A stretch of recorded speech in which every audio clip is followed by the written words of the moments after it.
Здравейте! Тази вечер ще направим един много бързичък лайф, тъй като няма много батерия. Лайфът ще бъде за план Б. Значи всички ние имаме страхове. Който ви каже, че няма страхове, значи обикновено ви лъже. Идеята е, че или този човек ви лъже, или тези, които нямат страхове, обикновено са в психиатричните клиники. Всички ние имаме страхове и тези страхове обикновено са два вида. Едните страхове са реалистични, другите страхове не са реалистични. Те са просто имагинерни. Реалистичните страхове са страхът от смъртта и всички свързани с него страхове. Например, страх ме е да отида в гората, за да не ме изяде вълк. Това е реалистичен страх. Страх ме е да скоча във водата, защото не мога да плувам. Това също е реалистичен страх и ще се удавя.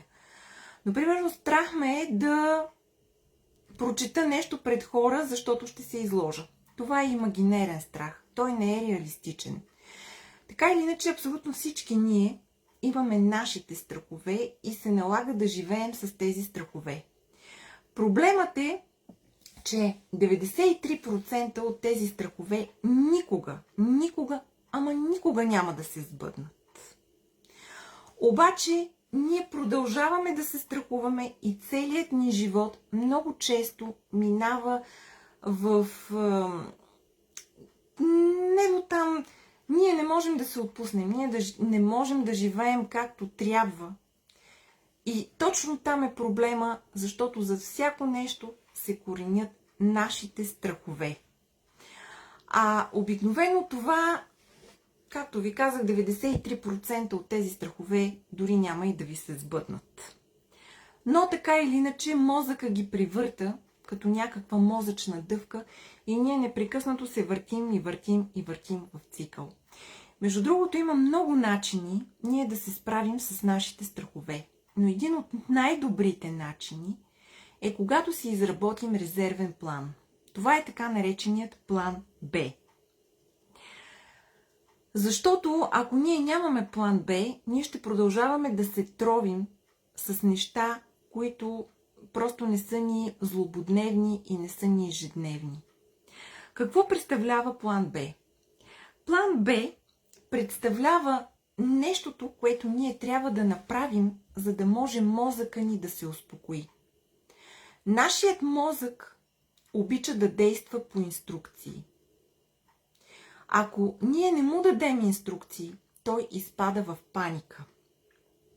И когато, примерно, злото се случи, не дай си Боже да стане, разбира се, но когато се случи, мозъка блокира първо. Второ, ние изпадаме в паника и където ни бутнат, там вървим.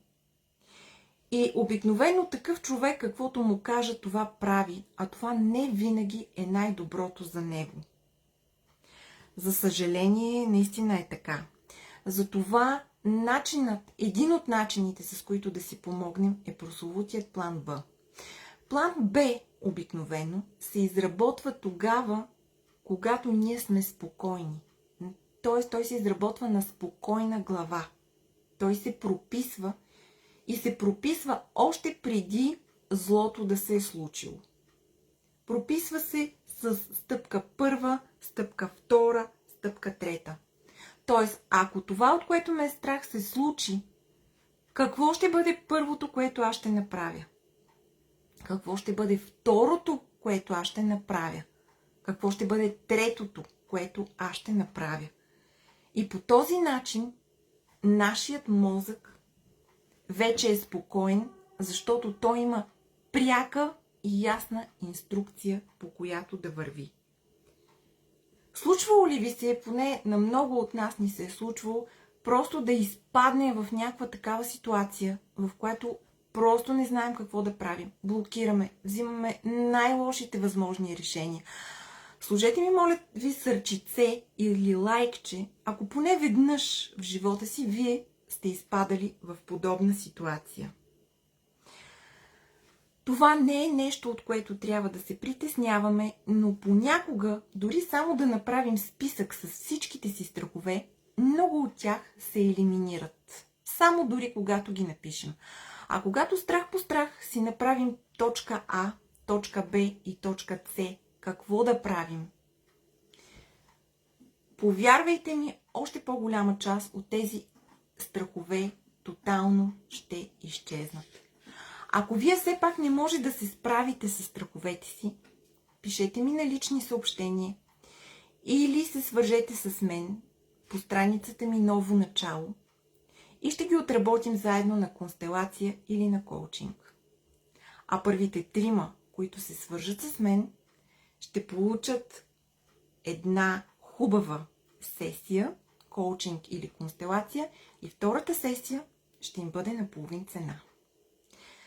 Така че, мили хора, скъпи приятели, действайте. Не оставяйте страховете ви да ви побеждават. Желая ви хубав ден!